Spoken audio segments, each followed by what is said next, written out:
So hello mga kabusing, welcome back to my vlog. So for today's video nga mga kabusing, ang pag-uusapan natin ngayon ay ang kakatapos lang na Miss Supranational 2025, ang kanilang preliminary evaluation na mga kabusing, at ginanap na nga ito kagabi nga. At syempre, magre-review tayo ngayon kung sino talaga ang umangat sa kanilang preliminary evaluation round mga kabusing. So, before anything else, is nice ko muna kayong batiin na magandang umaga, magandang tanghali, magandang gabi, at syempre dito sa bansang Bahrain is magtatanghali na mga kabusing. Today is 11:15 in the morning nga mga kabusing. So, let's back to our Miss Supranational 2025 preliminaries evaluation nga mga kabusing. So,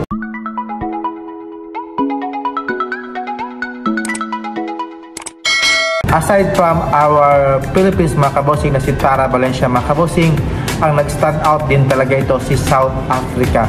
Nakitaan ko talaga siya ng potential mga kabosing. Welcome sa kanyang performance during swimsuit round at evening gown nga mga kabosing. Si South Africa talaga ang lakas ng dating niya mga kabosing. Sa kanyang total performance sa kanyang swimsuit round mga kabosing, doon talaga ako na-amaze sa kanya. At syempre sa kanyang evening gown din, ang ganda rin nga mga kabosing.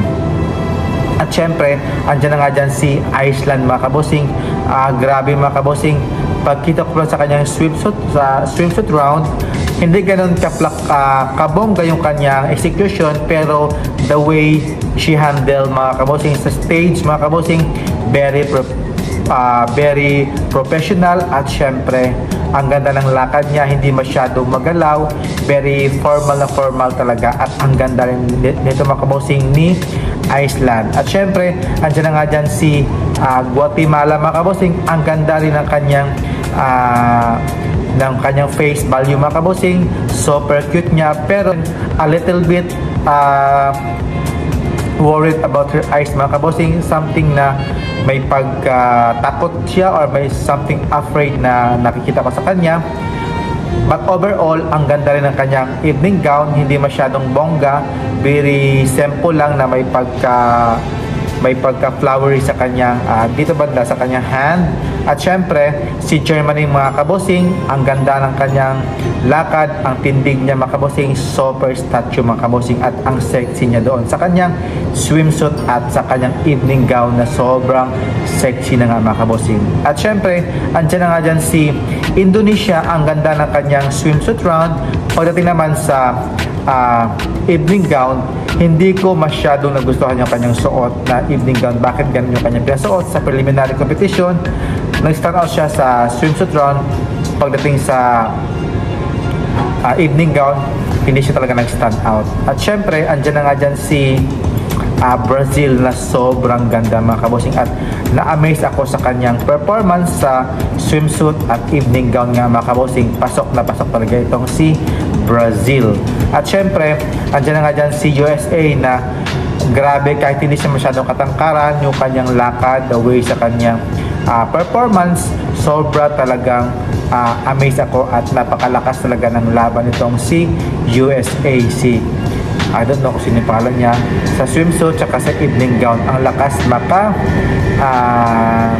yung kanyang evening gowns, kulay yellow, ang ganda, very dark mga kabosing. At syempre, si Tara Valencia nga mga kabosing, grabe, ang lakas talaga ng ating pambato na si Tara Valencia, sobrang ganda, very ang yung lakad niya mga kabosing sa swimsuit round, na-amaze ako mga kabosing, sabay ikot na ikot, double turn, grabe talaga si Tara Valencia, bigay na bigay talaga sa kanyang performance. At syempre, sa kanyang evening gown nga mga kabosing, grabe, ang ganda ng kanyang gown, very simple but very elegant nga mga kabosing. Yung kanyang pakita sa kanyang hands na parang something color, something, alam mo yun, parang sinulit ba yun mga kabosing. Ang ganda mga kabosing, bumagay talaga kay Tara Valencia, at ang ganda ng kanyang ayos, sobra talagang nanlalamon ang beauty ni Tara Valencia. So, at sino pa ba nag-stand out dyan mga kabosing? Grabe, ito yung mga pictures ng mga nag-stand out mga kabosing. Hindi ko na iisa-isahin mga kabosing kasi lahat naman talaga nag-stand out, pero nag-focus ako dito kay Tara Valencia kung ano yung kanyang pinakitang aura, at okay naman sa akin yung kanyang binigay na kanyang performance, mga kabosing. Kaya laban lang kay Tara Valencia. I'm sure si Tara Valencia makakapasok to sa semi-finalist at magkatungtong sa top card nga, mga kabosing. Let's see na lang sa finals this 28, mga kabosing. Kaya support po natin ang ating pambato na sila si Tara Valencia. Keep safe po, at syempre thank you for watching and see you in my next vlog. Keep safe po. Bye bye.